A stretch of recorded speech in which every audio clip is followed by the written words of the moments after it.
창세기 41장 14절로 36절까지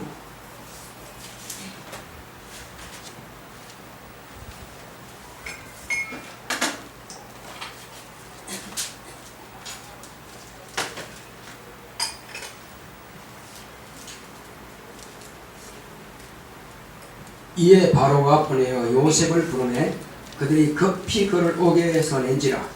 요셉이 곧 수염을 깎고 그 옷을 갈아입고 바로에게 들어오니 바로가 요셉에게 이르되 내가 한 꿈을 꾸었으나 그것을 해석하는 자가 없더니 들은즉 너는 꿈을 들으면 능히 푼다더라. 요셉이 바로에게 대답하여 그러되 이는 내게 있는 것이 아니라 하나님이 바로에게 평안한 대답을 하시리라. 바로가 요셉에게 이르되 내가 꿈에 하숫가에 서서 보니 살찌고 아름다운 7 암소가 하숫가에 올라와 갈밭에서 뜯어먹고 그 뒤에 또 약하고 심히 흉악하고 파리한 7 암소가 올라오니 그같이 흉악한 것들은 애굽 땅에서 내가 아직 보지 못한 것이라. 그 파리하고 흉악한 소가 처음에 7 살찐 소를 먹었으나 먹은 듯 하지 아니하여 여전히 흉악하더라. 내가 곧 깨었다가 다시 꿈에 보니 한 줄기에 무성하고 충실한 7 이삭이 나오고 그 위에 또 세약하고 동풍에 마른 7 이삭이 나더니 그 세약한 이삭이 좋은 7 이삭을 삼키더라. 내가 그 꿈을 술객에게 말하였으나 그것을 내게 보이는 자가 없느니라. 요셉이 바로에게 고하되 바로의 꿈은 하나이라. 하나님이 그 하실 일을 바로에게 보이심이니이다.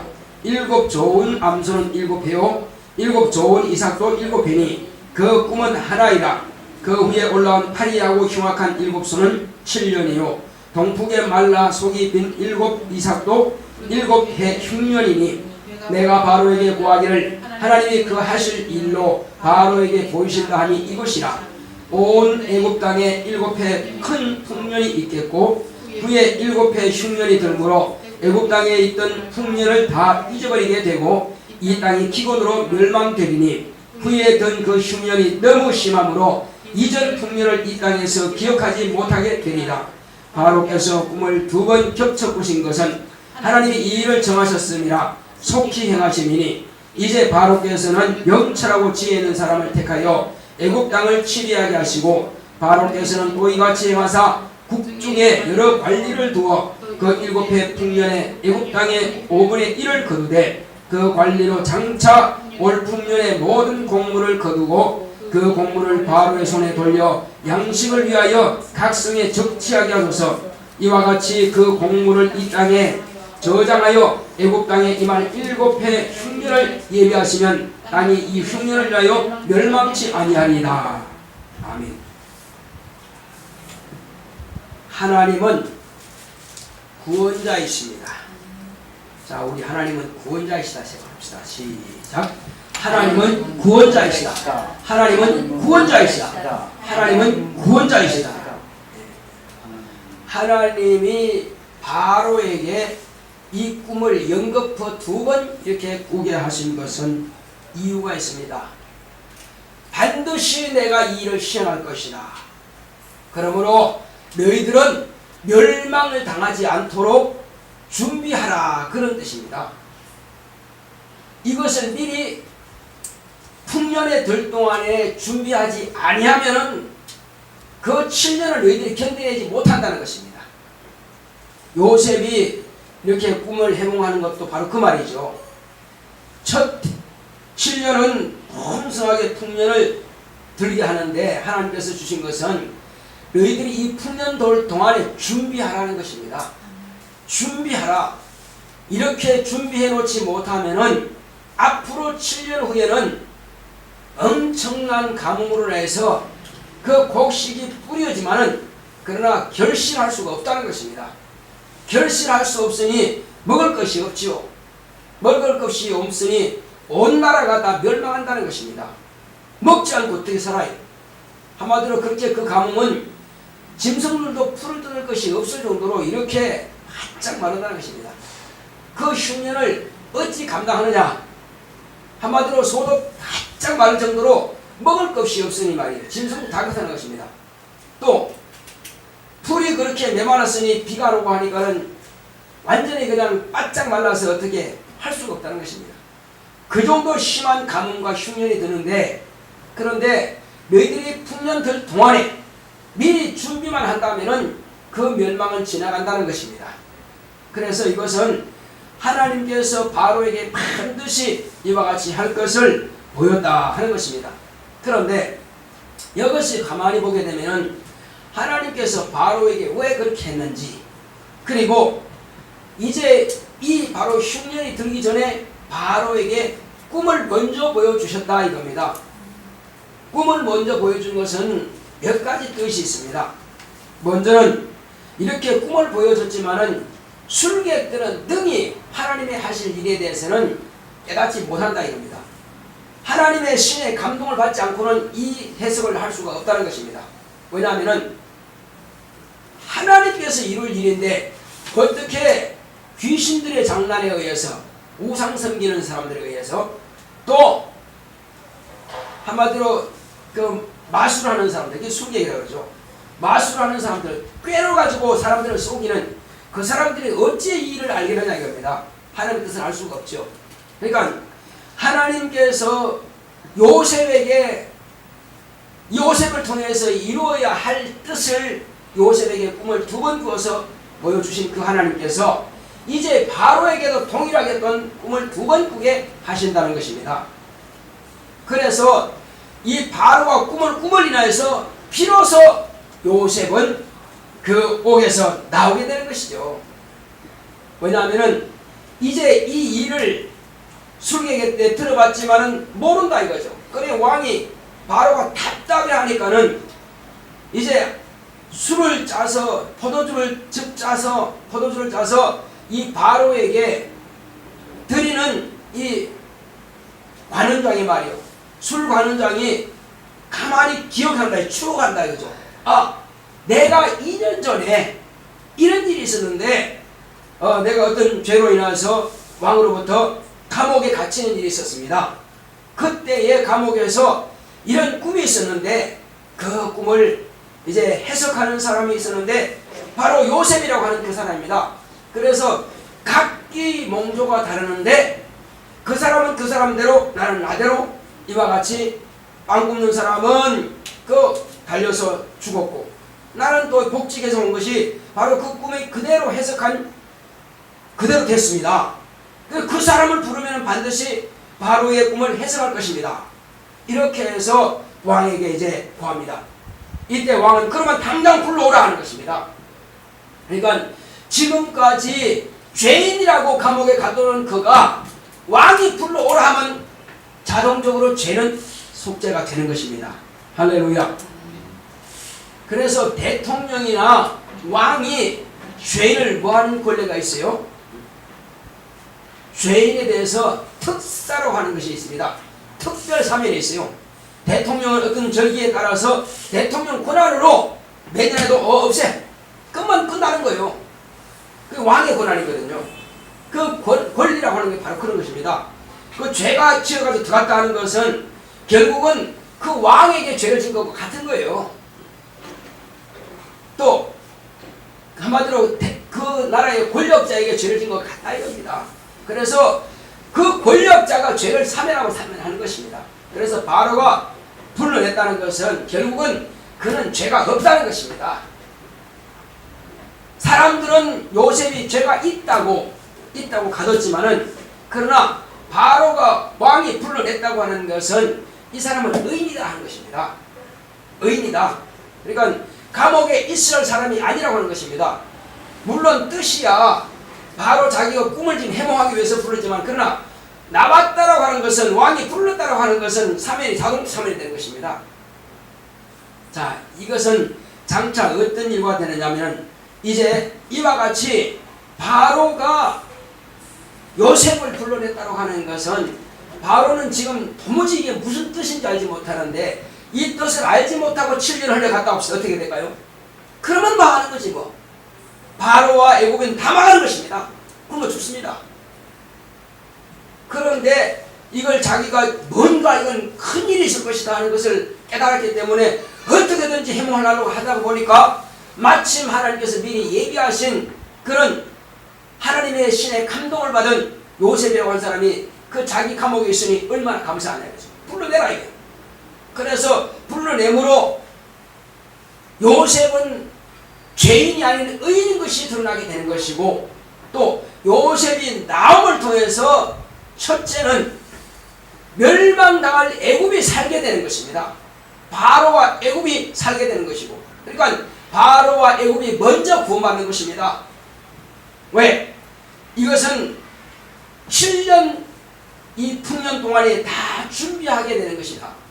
그 다음에 이후로 애굽만 이렇게 엄청난 가뭄이 있는 것이 아니라 또 가나안 땅에도 동일하게 그와 같은 똑같은 가뭄이 시작되겠습니다. 그러니까 가나안 땅도 7년 풍년 동안에는 몰랐어요. 그냥 평범하게 이렇게 풍년 된 줄 알았지, 그것이 앞으로 흉년될 줄이야 누가 알았겠어요? 그런데 여기 바로에게는 하나님의 신의 감동받는 사람이 있었기 때문에 그들은 구원받게 되고, 그러나 이후로 또 7년 대가뭄이 있을 때에 가나안에 있던 요셉의 부모와 그 형제들은 굶어 죽게 됐다 이겁니다. 짐승도 먹을 거 없고, 그 다음에 또 사람도 먹을 거 없어요. 굶어 죽게 됐어요. 그래서 첫 번째는 애굽이 구원을 받게 되고, 그 다음이 이제 저 가나안에 있는 그 요셉의 부모와 형제들이 구원받게 되는 것입니다. 그런데 목적은 뭐냐 이겁니다. 목적은 왜 그래야 되느냐? 물론 이후로 이제 진리를 재해석은 되겠지만은, 그러나 첫째는 뭐냐? 첫째는 하나님의 뜻을 가만히 보게 되면은 이 바로와 애굽이 풍년이 드는 것과 흉년이 드는 이 목적이 뭐냐? 가나안에 있는 요셉의 형제들을 저 애굽으로 불러들이는 목적으로 그렇게 한 것이라는 것입니다. 그 당시의 뜻을 보면 그렇습니다. 그러니까는 왜 그런지는 사람들은 몰라요. 그러나 지금 성경을 보면은, 오늘날 우리가 이렇게 성경을 보게 되면은, 하나님께서 그와 같이 애굽의 풍년과 또 대흉작이 들게 한 목적은 가나안에 있는 요셉의 형제들을 다 70명이나 됩니다. 그 70명을 그냥 오라 하면 안 오죠. 올 리가 있습니까? 다 그게 정착되는데 오겠어요? 안 오지? 그런데 하나님께서 강력하게 그들은 안 오면 죽을 판이니까 오라는 것이 너무나 감사함으로 온다 이겁니다. 당연히 오게끔 그렇게 만들어 놓은 방법이 하나님께서는 그 일을 작정하신 것입니다. 그렇게 해서 이제 애굽에다가 요셉을 먼저 보내시고 난 이후에 비로소 이 대가뭄이 들게 해서 비로소 가나안에 있는 요셉의 그 가족들을 다 애굽으로 자동으로 내려올 수밖에 없도록 내려오게 하는 것에 대해서 감사함으로, 한마디로 감지덕지함으로 굶어 죽을 수밖에 없는데, 바로가 우리를 불렀으니, 애굽의 총리가 우리를 불렀으니 얼마나 감사하냐. 감사함으로 온다 이거죠. 그러나 그냥 오라면 안 오죠 당연히. 그 목적이고, 이후로 하나님께서는 이제 어떻게 이것을 재해석을 제가 하겠습니다. 이제 신약으로 딱 바꾸면은, 진리로 재해석하게 되면은 이것은 인류 구원과의 연관이 있는 것입니다. 인류 구원에 대한 예언으로 미리 보여주신 것입니다. 그것은 예수님은 바로 의인이시다는 것입니다. 요셉이 죄가 없는 의인이 갇혔지만은 바로가 건져내는 것처럼, 한마디로 지하감옥이면 거기 가요. 지하감옥은 바로 무덤과 같은 것입니다. 안 건져내면 죽는 거죠. 거기서 죽는 거죠. 그러나 예수님은 죽었습니다. 죽어서 사람들은 다 죄인이라고 해서 죽여서 무덤에 묻어버렸습니다. 묻었지만은 왕이신 하나님께서 죄가 없다, 사면이다 해서 하나님께서 그를 다시 살려내시는 것입니다. 건져내시는 것입니다. 무덤 문을 여시고 불러내시는 것입니다. 그러므로 죽음이 그를 붙잡지 못하고 그대로 몸이 부활해서 나오신 것입니다. 그래서 그는 죄가 없는 의인인 것이 드러나는 것입니다. 요셉이 죄가 없는 사람처럼 예수님은 이와 같이 죄가 없는 의인이라고 하는 것이 증명되었다 이겁니다. 그러므로 요셉이 먼저 그 땅에서 애굽을 구원한 것처럼 이 땅에서 이제 예수님께서 부활하심을 통해서 그 땅에 있는 이스라엘 땅이죠. 이스라엘 땅, 그 당시로 보면은 예수님 당시 먼저 가나안 지역이죠. 바로 이 예루살렘, 온 유대와 사마리아, 그리고 이제 갈릴리까지 이와 같이 예수님께서 부활하심을 통해서 비로소 지금까지 유대교, 율법을 믿고 율법을 따랐던 그들이 율법으로서는 영의 죄는 상받을 길이 없습니다. 율법은 다만 하나님의 아들이 이와 같이 죽는다고 하는 것을 보여준 것뿐이에요. 안 지키면 죽는다. 율법은 다 사망의 법입니다. 죽음의 법이에요. 율법을 안 지키면 망합니다. 근데 지켜도 영혼은 망할 수밖에 없어요. 짐승의 피 가지고는 인간 대신할 수 없다 이거죠. 그래서 하나님께서 율법으로 짐승을 잡았던 이스라엘 백성들, 제사장들이 이제는 하나님의 아들을 잡아서 죽이게 된 겁니다. 그러나 그는 인간의 힘보다는 하나님의 뜻이라 이거예요. 아버지의 뜻으로서 아들을 죽는데 내어놓으신 겁니다. 그래서 의인을 죽게 하심으로 비로소 죄인이 살게 되는데, 먼저는 이스라엘 백성들에게 복음이 전파되어서 그들이 구원받게 되는 것입니다. 이후로 그 두 번째는 비로소 이제 온 인류가 예수 그리스도께서 이 땅에 오셔서 바로 우리 모든 죄인들을 다 구원하신다는 사실을 복음을 통해서 들음으로 온 세상이 다 구원받게 되는 것입니다. 할렐루야. 그래서 첫 번째 요셉을 통해서는 애굽이 먼저 구원받고 가나안에 있던 그 가족들이 구원받은 것처럼, 그러나 본래 뜻이 뭐냐? 본래 율법과 선지자들의 예언과 그리고 하나님의 아들을 이 땅에 보내셔 가지고 유대 땅에 있는 유대인들을 구원하신 목적이 뭐냐? 온 세상을 구원하기 위해서 그것은 지극히 작은 나라를 들어 쓰신 겁니다. 목적은 전 세계를 구원하기 위한 첫 번째 목적이 거기 있다 이겁니다. 이것은 무슨 뜻과 같아요?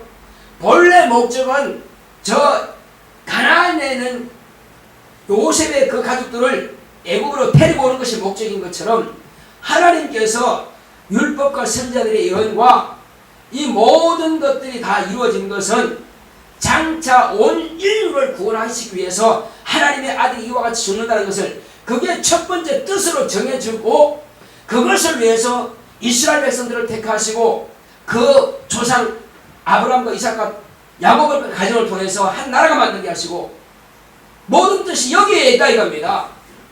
그러니까 우선 계획은 뭐라고요? 온 세상을 구원하시는 거라니까요. 그러나 먼저는 이스라엘 백성들이 먼저 구원받고, 그리고 그들을 통해서 세상에, 온 세상에 복음이 전파되어서 땅끝까지 이르러 저희들이라 말씀하신 그 말씀이 이루어져서 저와 여러분들이 오늘 이와 같이 구원을 받게 되었다는 것입니다. 지금 그것을 지금 말씀하신 것입니다. 그리고 이 7년 풍년과 7년 흉년에 대해서 제가 말씀드리겠습니다. 이게 그럼 왜 7년이냐며, 3년이면 안 되고 2년 하면 안 되느냐, 왜 7년이냐? 우리 신명기 31장 9절에 10절 13절에 보겠습니다. 신명기 31장, 민수기 다음에 있죠. 31장 14절로 9절로 13절까지, 9절부터 13절까지, 신명기 31장 9절로 13절까지 보겠습니다. 시작. 모세가 이 율법을 써서 여호와의 언약궤를 메는 레위 자손 제사장들과 이스라엘 모든 장로에게 주고 그들에게 명하여 이르기를, 매 7년 끝에 곧 정기 면제년의 초맥절에 온 이스라엘이 내 하나님 여호와 앞 그 택하신 곳에 모일 때에 이 율법을 낭독하여 온 이스라엘로 듣게 할지니, 곧 백성의 남녀와 유치와 내 성 안에 우고하는 타국인을 모으고 그들로 듣고 배우고 내 하나님 여호와를 경외하며 이 율법의 모든 말씀을 지켜 행하게 하고, 또 너희가 요단을 건너가서 얻을 땅에 거할 동안에 이 말씀을 알지 못하는 그들의 자녀로 듣고 내 하나님 여호와 경외하기를 배우게 할지니라. 매 7년 면제년에 희년이라고 합니다. 그러니까 7년 면제년에 반드시 이 율법을 낭독해서 온 이스라엘로 듣게 하라 하는 것입니다. 사람들이 큰 이적을 보게 되면은 보통 한 7년은 갑니다. 아, 하나님께서 그렇게 하셨지, 맞아 하고 지키는데 7년이 지나면 다 잊어버려요. 그리고 새로운 자손들이 나면 그들은 모릅니다. 부모들도 가치를 생각 별로 안 하고, 그래서 가졌던 그 역사를 다 잊어버립니다. 그래서 7년이 되기 전에, 그러니까 은혜 받은 것은 7년 동안 충만하게 은혜 받은 것을 이해하고 또 그렇게 살려고 막 순종하고 합니다. 근데 7년이 지나고 나면은 우상으로 돌아가고, 그리고 하나님을 잊어버립니다. 그렇게 해서 복은 고사하고 저주가 온다는 것입니다. 그래서 이 7년 하나님을 기억하는 이 기간 동안에 열심히 자녀들을 가르쳐야 되는데 잘 안 돼요. 그래서 이제 그 다음 이제 7년부터 다시 이제 저주가 와야 되는데, 이때 뭘 하라고요? 성경을 읽어라. 성경을 읽어라. 하나님께서 이와 같이 하셨다 하는 것을 이제 보여주신다는 것입니다. 그래서 모세에게 명하신 그 율법을 낭독해서 사람들로 하여금 망하지 않도록, 뿐만 아니라 여기서뿐만 아니라 장차 가나안에 들어가서도 마찬가지로 그렇게 하라 하는 것을 출애굽 때 이렇게 말씀하시는 것을 신명기에서 다시 명령하는 것입니다. 이것을 이제 다시 읽는 거예요. 그래서 이제 40년 동안에 이스라엘 백성들은 광야에서 다 죽었고, 이제 다시 모세가 여호수아로 하여금 가나안에 들어가서 이들 백성들 가르칠 텐데, 지도할 텐데, 모세가 들어가기 전에 다시 명령하는 것입니다. 왜? 출애굽 때 조상들은 다 죽었기 때문에 그 자손들이 지금 40년 이후에 자랐던 사람들이 다시 가나안에 들어가는데, 가기 전에 다시 한번 이것을 낭독하고 다시 가르치는 것입니다. 꼭 이것은 7년마다 낭독하라 하는 것입니다. 왜? 너희들의 멸망을 당하지 않게 하기 위해서. 그래서 왜 멸망당한다고요? 이것은 하나님의 말씀이 이렇게 말씀하고 있습니다. 너희가 물이 없어 가람이 아니요, 너희가 양식이 없어 주님이 아니라 하나님의 말씀이 없어 너희들이 가라고, 하나님의 말씀이 없어 주님 거다, 이렇게 말씀하신 것입니다. 그래서 7년이라고 하는 것은 여기서 풍년 들 때에 준비하라는 것입니다. 하나님의 은혜가 임하실 때 준비하고 철저하게 준비하라는 것입니다. 그런데 자녀들을 가르쳤으면 괜찮은데 미리 가르쳐 안 하면 7년 후에는 망한다는 거거든요. 그래서 망함을 면하기 위해서 다시 말씀으로 무장하라는 것입니다. 자, 그때는 7년인데 오늘날은 그러면 얼마나 걸릴까요? 그 기간이 짧아질까요? 아니면 길어질까요? 망각하는 그 기간이 말이요. 그때는 7년이었는데요. 요즘은 7일입니다. 한마디로 오늘 주일 예배 드렸다면은 7일만 지나면 다 까먹습니다. 왜? 세상이 그렇게 빨리 돌아가요. 그래서 그걸 또 방지하기 위해서 3일 만에 수요예배가 있고요. 또 이틀 만에 또 금요예배가 또 있습니다. 이렇게 해서 하나님을 항상 기념하도록, 기억하도록, 한국교회는 그나마 이것이 있기 때문에 안 망하고 지금까지 버텨왔습니다. 근데 서양들은 수요일날 금요일날 새벽기도 없습니다. 주일날 한번 예배 딱 드리니 그들의 신앙이 어떻게 보존되겠어요? 한마디로 그래도 예수님 당시만 해도 일주일만 됐었지만, 그러나 지금은 그게 안 됩니다. 생활이 바쁘다 보니까 하나님을 기억할 시간이 없어요. 그래서 교회들은 어떻게든지 새벽기도도 하라, 또 수요일에 나와라, 금요일에 나와라, 이렇게 해서 하나님을 항상 기억하게 만든다 이겁니다. 그래서 우리 영혼이 하나님의 말씀으로 풍요롭게 하라는 것입니다. 우리는 일주일까지 갈 능력이 없습니다. 그나마 7일을 정해놓은 것이 하나님을 기억하는데, 잘 기억하는 사람들은 7일 간다는 거예요. 요새 또 간다는 거예요. 그러나 다 기억하지 못하기 때문에. 그래서 지금 요셉에게 하나님께서 말씀하신 것은 7년이라고 하는 것은 이 풍년과 그 다음에 흉년을 대비하라 하는 것은 뭐냐? 그때는 7년이지만 지금은 7일밖에 안 된다는 것입니다. 이때 다시 말씀을 들으러 교회로 모이라 하는 것입니다. 이것은 왜 그렇게 하느냐? 자, 우리가 이제 가만히 보게 되면은 내가 하나님의 은혜를 기억하고 하나님의 은혜를 이제 증거해야 되는데, 우리가 한 주간 동안 내가 이 말씀을 듣고 내 가족들에게 가르쳐야 됩니다. 친척들에게 가르쳐야 됩니다. 이웃들에게 가르쳐야 됩니다. 직장 동료들에게 가르쳐야 됩니다. 이것을 하지 아니하면은 내게 있는 것마저도 다 빠져나간다는 거예요. 우리는 공부 잘하는 사람들 보면요, 배우고 그냥 끝내버린 것이 아니라 배운 것을 그 친구들에게 막 가르칩니다. 그러면 그것을 가르치게 되면 내 것이 되어버립니다. 그런데 안 가르치면 내게 있는 것마저도 잊어버립니다. 그래서 성경 말씀은 있는 자에게 더하게 하신다고 해요.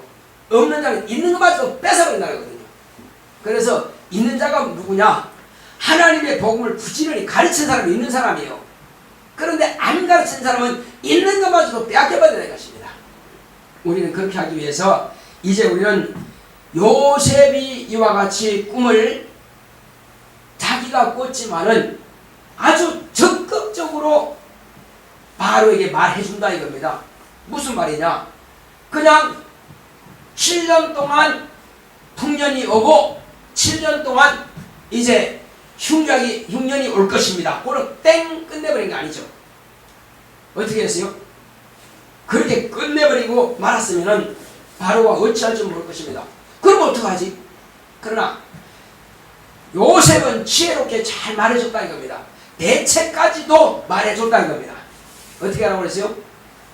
이제 바로에게 한 말이, 자, 바로께서는 이제 지혜가 충족한 자를 세우시기 바랍니다. 지혜가 충족한 자를 세우고 또 많은 관리를 두어야 됩니다. 예를 들면 각 도와 각 시 이런 곳에다가, 그때는 주로 농사를 많이 했기 때문에 그런 각 도마다 큰 창고를 지어서 이제 5분의 1을 다 창고에 적치하시기 바랍니다. 저장하시기 바랍니다. 매년 이제 수확물의 5분의 1을 저장해서 그때의 대가뭄이 얼마나 가뭄이 심하냐면은 이 풍년을 도무지 7년 풍년 들은 것이 기억할 수 없을 정도로 그 정도로 흉흉하게 될 것입니다. 한마디로 거의 먹을 것이 없다는 것입니다. 그러니까는 창고를 잘 지어서 창고를 관리할 수 있도록, 아주 확실하게 관리할 수 있도록 그렇게 해야 될 것입니다. 이렇게 말합니다. 그러니 바로가, 그렇다면은 하나님의 신에 감동을 받은 저보다 더 똑똑한 사람이 어디 있겠느냐, 더 지혜로운 사람이 어디 있겠느냐, 그렇게 해서 이 바로 총리로 이제 택하여 쓰게 되는 거죠. 자, 보겠습니다. 36절 다시 보겠습니다. 자, 35절 30절 시작. 그 관리로 장차올 풍년의 모든 공물을 거두고 그 공물을 바로의 손에 돌려 양식을 위하여 각성에 적치하게 하소서. 이와 같이 그 공물을 이 땅에 저장하여 애굽 땅에 임할 7해 흉년을 예비하시면 땅이 이 흉년을 인하여 멸망치 아니하리이다. 예. 이 멸망치 아니하는 것까지라도 다 이와 같이 자세하게 설명해 줬다 이거죠. 그러니까 바로는 이 사람을 들을 수밖에 없다는 거죠. 왜? 이만큼 지혜로가 있으니까. 자, 그렇다면은 이제 요셉을 불러서 하나님께서 쓰시고자 이렇게 부르셨는데, 오늘 저와 여러분들은 부름을 받았습니까? 안 받았습니까? 우리는 다 이미 부름을 받은 사람입니다. 우리를 왜 부르셨느냐 이거죠. 각 가문마다 한 사람씩 불렀습니다. 불렀다면은 너만 잘 먹고 너만 잘 살고 너만 구원받아라 하신 것이 아니라, 적어도 나를 택하셨다는 것은 나와 내 형제들이 하나님의 말씀을 풍족히 먹고 다 살라고 나를 먼저 부르신 겁니다. 할렐루야. 그렇다면은 나만 먹고 사는 것이 아니라 내 형제들에게도 이 기쁜 소식을, 이 영적인 말씀을 배부르게 먹을 수 있도록 우리 먹어줘야만 될 것입니다. 네. 그래서 성령이 임하시면은 그 배에서 생수의 강이 흘러나리라 말씀하신 것은 이제 목마름을 다 해갈되도록 하라는 것입니다. 주님을 멸하라는 것입니다. 이것은 저와 여러분들은 영혼의 목마름도 주님도 다 해갈됐습니다. 그러면 나만 배부르고 떵떵거리고 있을 것이 아니라 아직도 하나님의 말씀을 듣지 못한 내 형제들이 있습니다. 어떻게든지 그들로 하여금 돌아오게 할 수 있도록 내 가족들에게 전화를 하든지 부산에 있든 어디든지 간에 어찌든지 그들을 구원할 수 있도록 기도하고 해야 될 것입니다.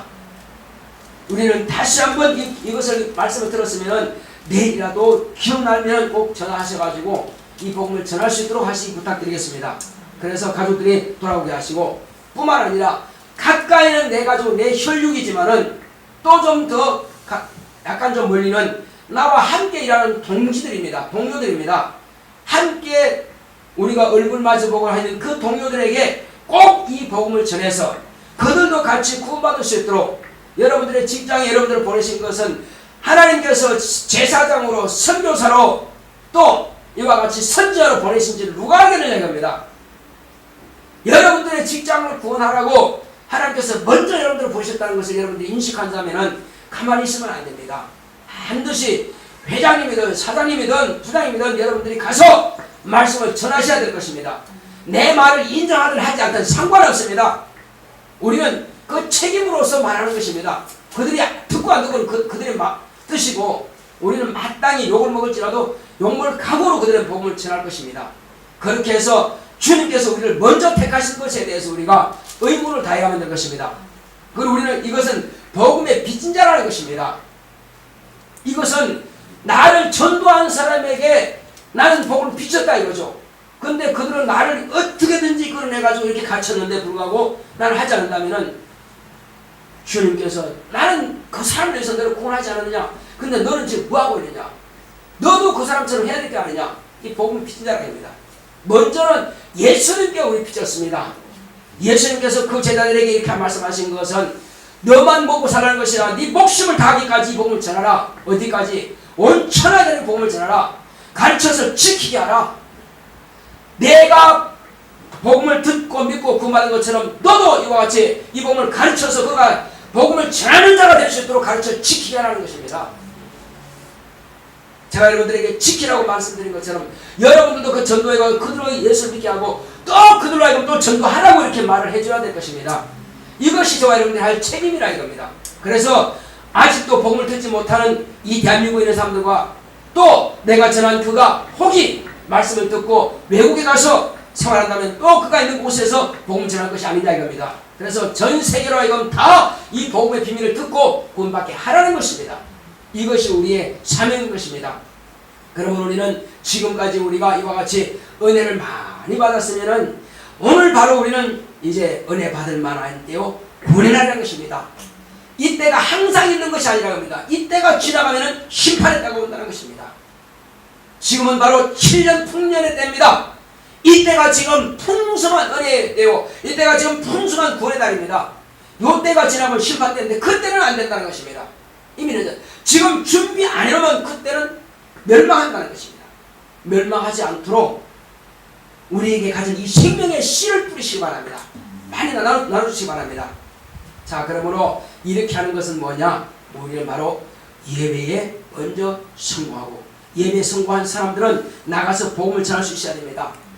어떤 사람은 예배 시간에 말씀을 듣지 않아서 나가서 뭘 할 줄 모릅니다. 어떤 사람들은 예배 시간에 핸드폰 보고, 어떤 사람들은 예배 시간에 틀랑당하고, 그렇게 하면 그 사람들은 말씀을 듣지 못해서 종교 생활을 할지 모르겠지만은 바로 하나님의 명령은 받아가지 못한다는 것입니다. 그래서 우리는 그나마 다행인 것은 말씀에 집중해서 잘 듣고 계시니 참으로 다행입니다. 우리 이와 같이 예배 성공하는 사람들은 이제 우리가 두렵고 떨림으로 우리는 구원을 이루어야 만들 것입니다. 할렐루야. 자, 우리 빌립보서 2장 12절에서 15절까지 보겠습니다. 빌립보서 2장 12절에서 15절. 시약성경 319쪽입니다. 제가 된 성경은 빌립보서 2장 12절에서 15절. 시작. 그러므로 나의 사랑하는 자들아, 너희가 나 있을 때뿐 아니라 더욱 지금 나 없을 때에도 항상 복종하여 두렵고 떨림으로 너희 구원을 이루라. 너희 안에서 행하시는 이는 하나님이시니 자기의 기쁘신 뜻을 위하여 너희로 소원을 두고 행하게 하시나니 모든 일을 원망과 시기가 없이 하라. 이는 너희가 흠이 없고 순전하여 어그러지고 거스리는 세대 가운데서 하나님의 흠없는 자녀로 세상에서 그들 가운데 빛들로 나타내며, 여기까지 보겠습니다. 이와 같이 두렵고 떨림으로 구원을 이루라는 것입니다. 구원은 쉽게 되는 것이 아닙니다. 우리가 이 말씀을 들었으면 그대로 순종하기로 결심해야만 될 것입니다. 봉사하는 것도 우리가 명령받았으면 그대로 봉사하는 것이고, 헌금하는 것도 명령받은 그대로 가르친 대로 하는 것이고, 회개하는 것도 철저하게 우리가 회개하는 것이고, 회개가 해도 되고 안 해도 되는 게 아닙니다. 반드시 회개를 해야만 되는 것입니다. 전도도 해도 되고 안 해도 되는 게 아니라 반드시 하는 것입니다. 이것은 주님께서 우리에게 명령하신 명령인 것입니다. 사람의 왕의 명령도 안 하면 감옥에 들어가고, 그 명령을 어기고 법을 불법하면 반드시 그는 감옥에 들어가고 생각이 당하는데, 하물며 하늘로부터 오는 이 엄중한 명령을 우리가 어긴다면 그때는 어떻게 하겠냐 이겁니다. 그래서 우리는 주님께서 말씀하신 것은 우리는 첫째 번에 참여할 수 있는 신부의 자격을 취하자는 것입니다. 나중에 심판 때 그때 부활하는 것이 아니라 우리는 첫째 부활에 참여할 수 있도록 목숨을 다하기까지 우리는 주님의 명령을 지키는 것입니다. 할렐루야. 나의 영혼아 오늘 받은 말씀을 순종하자. 세 번 시작. 나의 영혼아 오늘 받은 말씀을 순종하자. 나의 영혼아 오늘 받은 말씀을 순종하자. 나의 영혼아 오늘 받은 말씀을 순종하자. 그렇습니다.